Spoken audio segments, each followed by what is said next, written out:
Number 2, reading aloud your daily text. 澳洲大学的社会风气上集。为符合社会趋势，澳洲大学校园内的风气已转变成移民、争取女权运动、全球化以及终身学习的形态。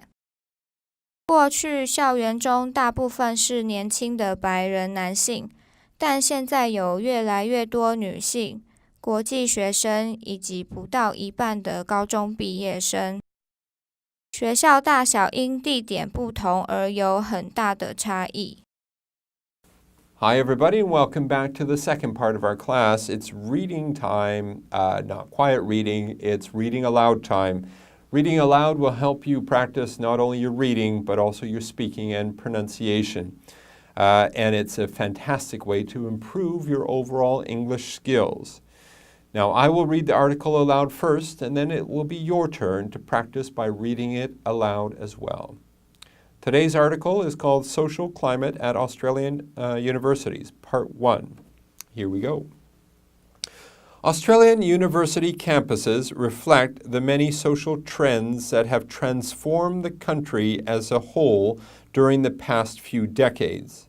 Immigration and multiculturalism, women's liberation and the feminization of the workforce, globalization, and the growing importance of lifelong learning. The student population up until the 1970s was predominantly young and male from a middle-class Anglo-Celtic background, fresh out of high school and with little experience of working life.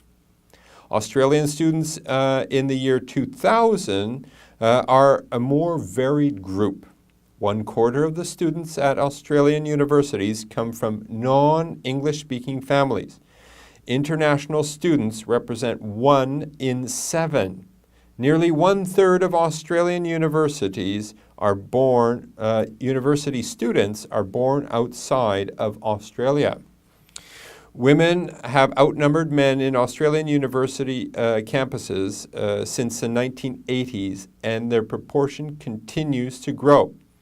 Females were just over 55% of total university enrollment in the year 2000. Around 80% of the students graduating from high school now go on to university study.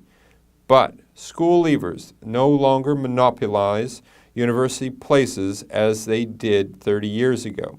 School leavers account for less than 45% of new undergraduate enrollments. Over 40% of students now study part-time or externally, combining university classes with ongoing careers off campus. At some universities, part-time and external students actually exceed the number of full-timers. The universities are just as varied as their students. The largest, Monash University, is 10 times the size of the smallest Northern Territory University in Darwin. Most universities are government administered, but a small number of private universities have emerged in recent years. Most universities are located in the coastal cities, but some may be found in the rural hinterland, including one of the oldest tertiary institutions in the country, the University of New England. That's it for Part 1. Our next advanced class will read Part 2, but it's very interesting to learn about Australian universities. It's incredible to see in the last 30 years things have changed a lot. There's more females than males. It appears that there's a lot of people that are not born in Australia, and 1 in 7 are international students. So if you want to go study in Australia, it's a good chance for you. You'll feel very welcome, and you won't be alone because there will be many other students with international backgrounds as well. Now that's it for our reading. It's your turn to read this article aloud. Read it nice and loud, and maybe you can read it to your friends. Practice your speaking and your pronunciation, and your English will improve dramatically. Now let's go on to the next part of our class.